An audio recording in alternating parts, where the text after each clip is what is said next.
New York's infamous Blue Note era comes to Mars Hill January 24th for a special one-night-only concert at Mars Landing Galleries.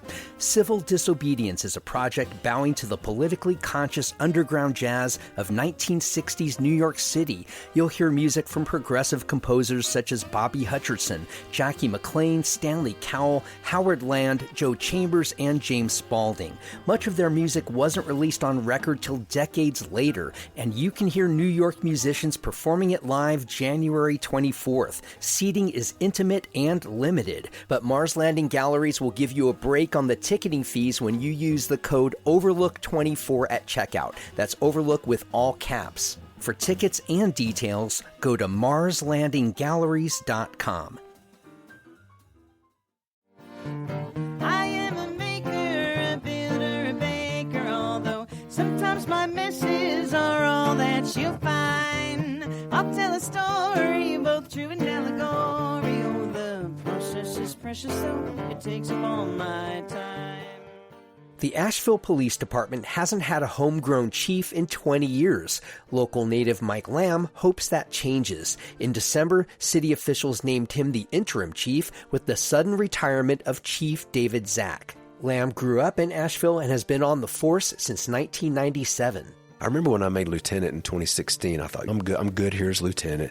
I'll retire as a lieutenant. But then I made captain and thought, captain's a good place to be. I'll retire as a captain. And then it was deputy chief. So this has not been like an articulated, laid out plan that I've had. It's just doors that have been open for me. And I see that as if the door is open, then I need to do my best to be the best that I can in that role. This is The Overlook with Matt Peiken, a podcast about the news, arts, issues, and trends of Asheville, North Carolina. Today is the second half of my conversation with Interim Chief Mike Lamb. If you missed the first part, dial back to the episode dated January 10th. Today, we bore into the often stated statistic that Asheville Police is down 40% of its budgeted officers. We talk about elements of the job Mike Lamb says don't get the attention they should. I ask him about how he and his officers can change a perception that many hold that police come into situations with an adversarial mindset and often use unnecessary force. And Chief Lamb details his own traumatic experience on the job and how he worked through it. I began this half of our conversation by asking Mike Lamb where the department is in its recruiting and retention efforts. Right now we have our max number, if we were fully staffed, is 238 officers. We're at 174 sworn.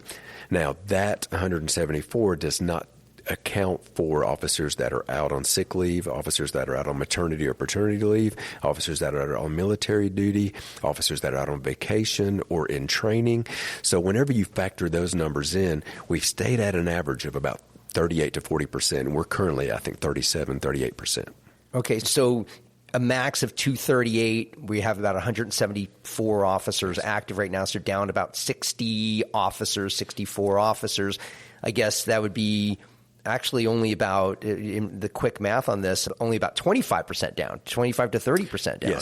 Yes. So from your vantage point, has APD started seeing success in its recruit and retention efforts? And if so, what do you attribute that to? So one thing to think about, too, with the numbers is 174 are less officers than when I got hired in 1998 than what we had. Wow. Yeah. And I'll bet the capacity was also lower. Like you didn't have the budget for 238 officers back in 1998. That is correct. Wow. So you know firsthand the impacts of losing this kind of staffing. Yes. What do you believe are – so throw out my question about the efforts of retention and recruitment for right now. Why do you think this city is so challenged in finding and keeping officers? It's several things, but I think, it's agency culture, it's law enforcement appreciation, but I think one big factor is the housing market and compensation. Because like when I was hired in 98, I lived in Hall Creek Mews for a couple of years as a courtesy officer, and that's at a discounted rate, and was able to save money during that time for a house. And so that's something that is not really feasible for officers now. Can you see that happening, or you must hear from peers in Charleston, other cities that might be tourist-driven where housing prices have skyrocketed. Is this problem not unique to Asheville? Is this happening elsewhere? It is, especially within cities that really saw, like we saw a population increase during the pandemic. Charleston also saw that because both cities were destinations where people would love to go and work remotely from.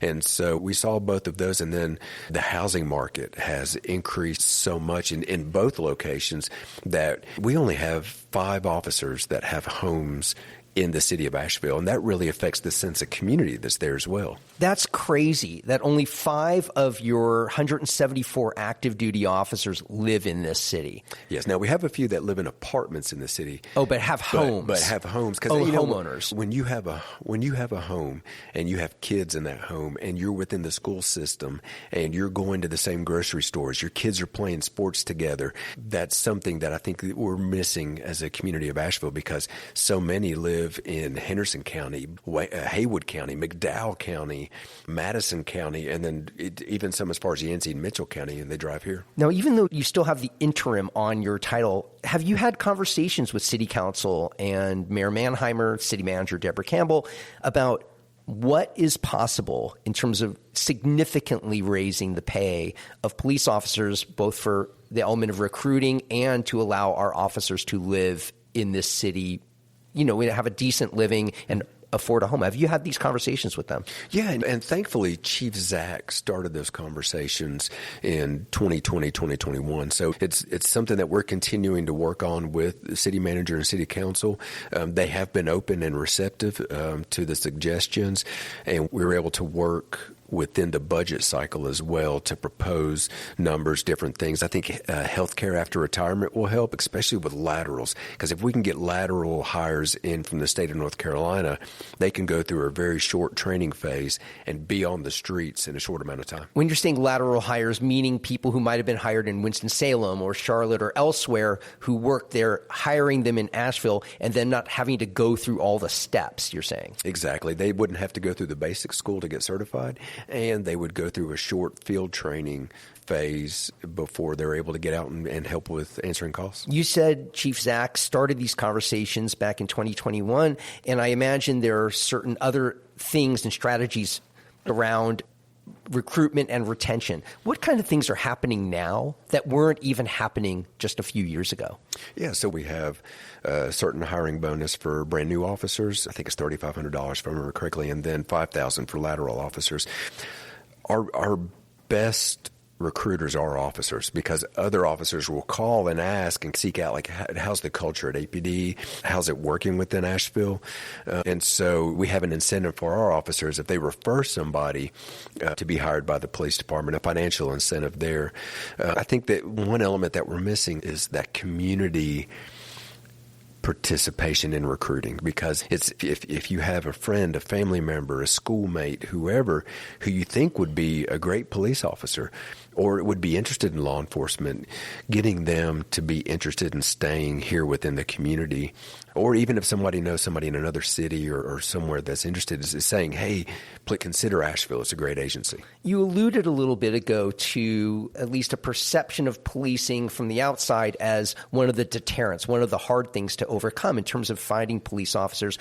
What do you think are some realities of your work and in this city that the populace doesn't know? Oh gosh, there's so much in that question. I would not do anything else. It is one of the most rewarding professions that is out there because you're never bored. Every day you come in, the day is completely different. But a lot of people, I think, have a perception of law enforcement as we go out, we find somebody that's committed a crime, and then we take them to jail. But it's so much more than that because we provide a sense of safety and security, but it's more that it's that sense of community and family because it's relationships with folks when they're in some of their most vulnerable, deepest, darkest moments. And our objective during that time is to help them and give them hope. I've had domestic violence victims that have come up to me later and said, "Thank you for saving my life. Like you locked up my abuser, and that stopped that cycle." And for me, I don't even remember, because it was like another call, a domestic violence call that I went to and I investigated.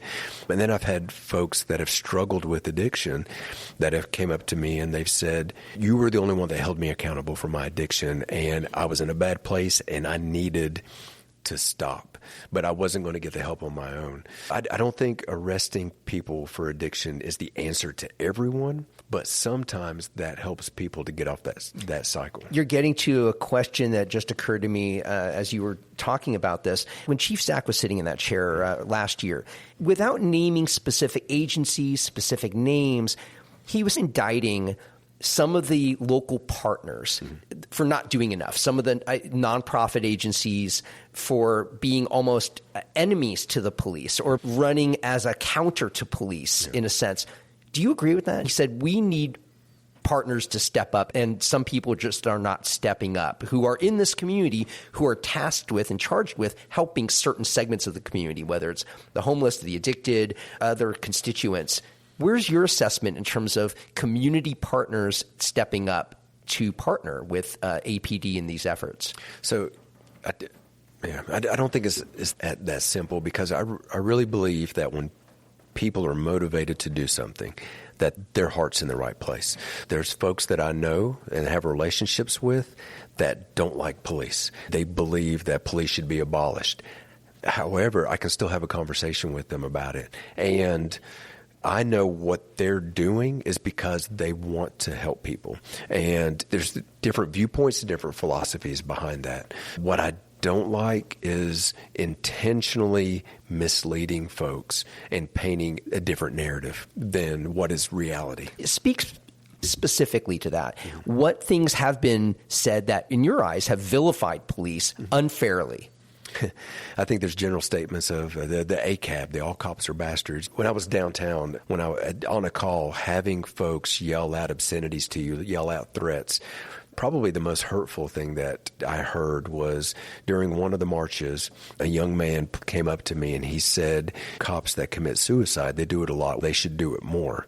And I just remember feeling that and how difficult that was. So I think a lot of people have different motivations, but the narrative that policing is evil, that we should abolish police, I think that is hurtful, because the police serve a specific and honorable role within the community. Yet at the same time, locally, you can point to the Johnny Rush incident, and things have happened nationally that unequivocally have shown that police have used excessive and unnecessary lethal force, that they have wronged citizenry at various levels of violence and arrests and you name it. Yeah. When you see things like that, you can't help but at least say the community has some material as ammunition to vilify police. Yeah. How do you respond to, well, look at these videos. Yeah. Look, this unequivocally shows that police were heavy-handed here and did something it didn't need to do. Yeah, police are the front line of government. So we are the most visible arm of the government. And when people get mad at government for the wrong things that happen, a lot of times we become the outlet for that aggression and that anger. But really, with 300,000 or plus cops, and I think that was the last count I remember nationwide, you're going to have a segment of those that do the wrong thing. You know, policing is not a perfect, we're humans. So human beings are apt to failure. If you look within any group or organization, doctors, teachers, there are things that come out of the news like, oh, this teacher did this or this doctor did this. But I don't think those entities are being vilified as law enforcement are. I guess some of the people who, quote, oppose police would say there's a culture in policing that the police see people, when they go out on reports, they go out seeing that person as the bad guy, as the enemy, and they need to neutralize or stop that enemy. Is that wrong? Is that a wrong perception? Yeah. So just like we talk about bias, everybody has bias. It's rooted in science, and there's implicit bias that we have. I think that is a bias towards police officers, and having that assumption that every cop is looking at somebody as a bad guy or something like that. And that's a wrong viewpoint. My belief is that most people are trying to do the best they can with the circumstances that they have, with the background that they have, how they grew up, and the opportunities afforded to them. So it's like a lot of times it's more complex whenever somebody commits crime on why they committed that crime. But with our agency culture and what we train is that our hope is that through doing an investigation, making an arrest, is that we get that person off that track and try to get them on a more positive track. Because and a lot of times that happens where we'll have folks that whether it was a cycle of anger, cycle of addiction, a lot of that stuff is rooted in trauma also, in trying to get them to where, yes, they're being held accountable for the crime, but they're also getting services so that they stop doing that cycle and that lifestyle. More after this. Joe Carroll is a one-of-a-kind comic talent in Asheville. He's a physical comedian, one of the elite players in the local improv scene, and he has a knack for turning North Carolina mannerisms on their head. Now he's premiering his first evening of solo theater. The show is called Quality Service, and Joe is exploring the psyche of a people pleaser. Every show will be different, but every show will also be funny. It happens January 19th, 20th, and 21st at the Masonic Temple in downtown Asheville. For tickets, go to doubledipproductions.simpletix.com.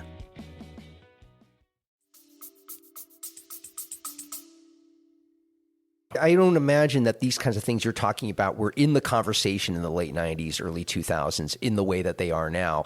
What have you learned on the job? You're not a beat cop anymore. You run the department. But what have you learned on the job?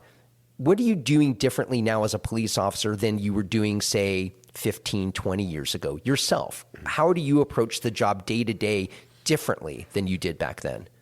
I guess back then, especially, like I was hired at 22 here in Asheville, and the culture's different, the city's a little different, but I still remember, and I didn't grow up rich. I had everything that I ever needed, but it wasn't like we didn't have cable TV, we didn't have electric heat, we had a wood stove, I had to bust wood to fuel the wood stove.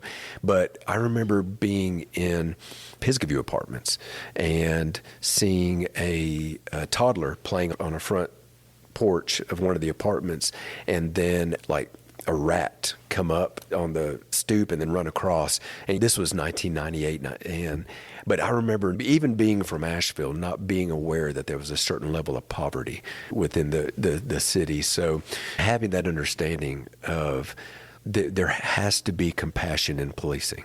And it's really important to try to offer better services for people, but also give them a hope and expectation that things can be better as well. That sounds like something you learned early on. And you just said something that struck me, and I should have done the math earlier. You were 22. I can't help but think, and you tell me where you feel on this, 22 is almost too young for someone to be charged with being a police officer with a gun in our community and making judgment calls in the moment, no matter what their training at the academy was. Is 22 too young to be a street cop with a gun? I'm glad you brought that up, because I think that's one of the biggest things that have changed over the decades that I've been a police officer is the level of training and the type of training. We didn't have de-escalation training back then. We did not have crisis intervention training back then. So I don't think 22 is too young, especially if given the type of training that we have now, and also we have more realistic training between VR to using actual force-on-force equipment where you understand the realities of force, and not only with firearms, but also just hand-to-hand as well. But then you learn the realities of, like through CIT training, we put on headphones and a VR set and headphones, and you're able to experience what somebody who's experiencing voices that has schizophrenia, like how they're perceiving the world around them at that point. So I think officers are better prepared because not only is it just firearms and physical training, but it's also the de-escalation, the mental training, but in addition to that, coping mechanisms. Because I think one thing that law enforcement did not do well, especially in the 90s and 2000s, was teaching officers how to cope with the traumatic things they experience and they see on a regular basis. Some of those things that you see and experience, that only happens in time, right? Yes. And training is one thing, but you have to experience it to really know it, don't you? You do. What would you say is one of the most traumatic experiences you've had on the job? Oh, gosh. So I've done a lot of things, been through a lot. I was a homicide supervisor at one time, so I've seen some pretty horrific homicide scenes. I've seen people die that were struggling after they got shot, and then I've been attacked before. I was attacked in 2018 by a guy with a box cutter and had to use deadly force to have him stop attacking me. Not all that long ago, you trained, this is part of the job, you knew this going in a sense. Now, let me ask you, is that the only time you've had to use deadly force? That is, yes, and thank God he lived. So, oh, he did? Okay. Yes. How do you process that when you go home and in the days and weeks and months, and how has that incident changed, or have you been hardened enough to where it doesn't affect you day to day when you go out on the street? And I think that is where our culture has shifted, because if officers look at the world through a hardened lens because of trauma, if they just continue to get tougher and tougher, there is a disconnect with emotions and a disconnect with relationships as well. So it's being able to process those incidents using trained clinicians and not just saying, hey, I can deal with this, I'll push this down. So post my incident, I was able to receive therapy through our contracted clinicians, responder services, and they were great. What I had to do was prolonged exposure therapy, where I had to go back to the hotel room where it happened and sit in there. I had to talk about it over and over again. And what helps is the more you talk about it, the more you process it, it moves it from one part of the brain to another to where it doesn't affect you as much. Amazing. I'm so happy you told me that detail, that you had to go back to that hotel room and what that did. I don't think anybody would know that's part of your recovery, that you had to do that. You are technically the interim chief. I don't think it's a secret. You probably want to be named permanent chief. Is that correct? That's correct.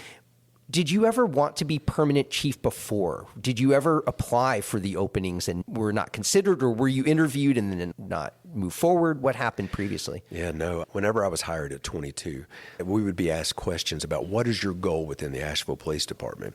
And having just graduated from Western with a class from the chief, I said, I guess one day it would be nice to be chief. But I saw all these older guys who were chiefs and deputy chiefs and captains. I thought, I won't get there. I remember when I made lieutenant in 2016, I thought, I'm good here as lieutenant. I'll retire as a lieutenant. But then I made captain and thought, captain's a good place to be. I'll retire as a captain. And then it was deputy chief. So this has not been like an articulated, laid out plan that I've had. It's just doors that have been open for me. And I see that as, if the door is open, then I need to do my best to be the best that I can in that role. How do you see your tenure as chief going? Do you see yourself as a change agent? Do you see yourself as a source of continuity and keeping everything going the way it's going and moving forward, and as technology advances, as training advances, but not really moving the margins here and there? How do you see your tenure as chief? I see it as a mix of both. I see it also adjusting to what the community needs. I think it's been difficult over the last, almost 20 years to have the changing in chiefs. However, these different chiefs brought in a lot of innovative ideas from different areas. And so we've been able to capitalize on what Chief Hogan brought in with the guiding principles, our vision, our mission statement, and then what Chief Hooper brought in as far as revamping our use of force policy. And she, using the Vera Institute to look at, are our policies sufficient? She brought in body cameras. And then with Chief Zack looking at a focus on improving training, improving equipment, improving pay and compensation. I think taking all of those things that we've learned and applying those and trying to push those forward. The one thing that I really want people to understand are the innovative and progressive things that we can do as an agency as we continue to increase our staffing, and then really use data-driven approaches and community policing principles to do the best that we can to make the city safe in collaboration with the community. I think that not only do we have innovative ideas within the agency, but I think we also have innovative ideas in the community that people want to bring forward. So we're welcome to those ideas. Also, just the understanding that police can't do it all. So it's going to be mixed between police, social services, mental health, and I think with the expansion and Medicaid, that's going to help out with some more folks being able to get services that they need. We've got Compass Point Village that has opened up, so more permanent supportive housing that's coming online. So I think as a city, we're in a good place, but we need to do it together. You mentioned before we were rolling tape that you used to skateboard nearby on Cox Avenue. You said you wanted to get out more on the street, get out in front of people. Any chance of you getting back on a skateboard and intersecting with that community here? I would love to be able to skate again. I remember, growing up, we would go down to Tunnel Road, get on the city bus, ride it all the way to the tunnel, and then skate from the tunnel all the way just to downtown. Of course, downtown was totally different in the 80s, but I love being out there. This morning, I did a 3-mile run with our new cadet, so I like to be out there physically active. If you value the Overlook's place in Asheville's media landscape, please consider joining dozens of others who are supporting the show through my Patreon crowdfunding page. Become a member for as little as $5 a month. Visit patreon.com/The Overlook Podcast. Our First Look newsletter gives you just a handful of daily headlines from around the local media landscape to get you on your morning. We also have a weekly newsletter devoted to all things The Overlook that hits you every Friday. Both are free and available at podavl.com/newsletter. I want to thank Interim Asheville Police Chief Mike Lamb for our great conversation. Our conversation took place at the BB Theater in downtown Asheville, which is available to me due to the largesse of Susan and Giles Collard of Asheville Contemporary Dance Theater.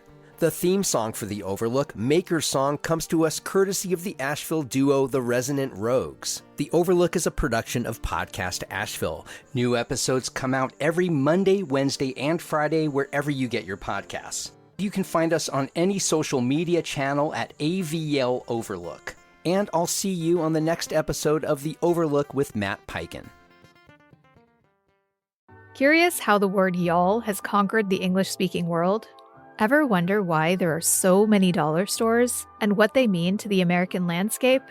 I'm Anissa Khalifa, host of the new podcast, The Broadside, from North Carolina Public Radio. We explore stories at the heart of the American South. Each week, we go beyond the headlines and cover a single topic that impacts our region, and explain how it reverberates across the country. Follow The Broadside wherever you get your podcasts.